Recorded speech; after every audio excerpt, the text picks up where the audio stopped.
To the Diddy trial now, the forensic psychologist Dawn Hughes was on the stand earlier today, day 7. She was brought in by prosecutors to break down why victims of domestic abuse stay in relationships in many cases, how they cope, why it takes leaving the relationship for some victims to then open up about the abuse they were experiencing. The entertainment journalist Segun Oduolowu is back with us today on the case, and I want to talk about that testimony first, but I want to begin, Segun, if I can, with an observation I know that you were making, is that big picture, not just today, how many times that we've seen through the testimony examples of people that were just looking the other way when a lot of bad stuff was happening to Cassie or someone else. You feel like that's been a trend, right?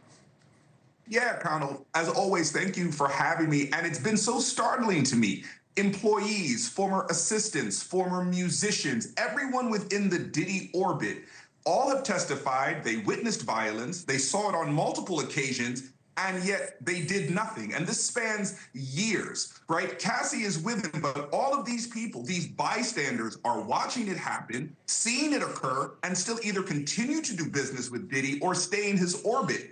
It reminds me of a scene in the movie Road to Perdition where Paul Newman and Tom Hanks are in the same room, and Paul Newman says there are only killers in this room. Like, there are no saints in this courtroom, right? Everyone testifying has got some filth on them too. And though it does not cloud what Diddy does, I think it helps to bolster what the expert testified to today, that you can be so enmeshed in this world that your reason, your understanding of right from wrong can go completely out the window. Dawn Richard especially continued to do business and stay in another group with Diddy after Danity came, after she testified to witnessing Diddy trying to hit Cassie over the head with a skillet. She still stayed. She still did music with him. So I think this gives a better picture of just how many people were involved in this, and whether the swarm was too much for them to see up or down, looked the other way while all of these atrocities were going on. So Dawn Hughes, the psychologist, testified about what she described as a trauma bond that can form between a domestic abuser and a victim, that there's almost always love, attraction, and companionship in abusive relationship. You get highs and lows, and the victim feels entrapped because of physical violence, psychological abuse, surveillance, or financial control, Segun, which could be many of those things, but even that last point could be at the heart of this case.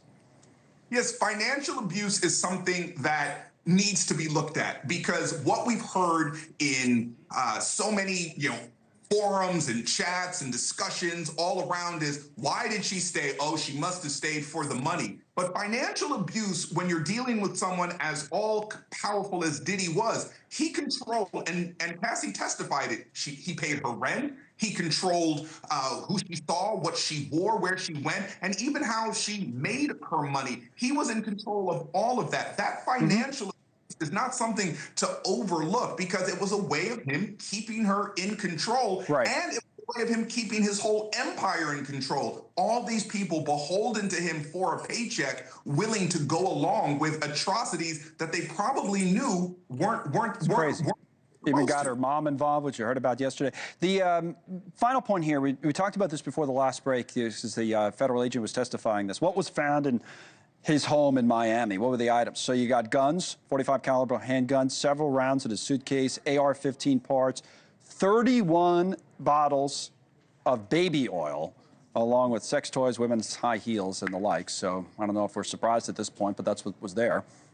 Not surprising at all. There's this thing in court trials where they say, if you have the facts, pound the facts, and if you don't, pound the desk. The prosecution is doing both. They're pounding the facts of an abusive, kinky, sexually deviant person by showing these pictures and parading these witnesses to testify to the violence. But they're also pounding the desk, saying, look at this, look at this, look at this, look what he is, look what he is, which will play later in the trial when the defense tries to somehow rehabilitate the picture that's been painted of Diddy so far in this trial. All right, Segun, we're back to the trial in our next hour of coverage. We thank you. Thank you for watching. Subscribe below and download our NewsNation app right now on your phone, and you will get fact-based, unbiased news for all Americans.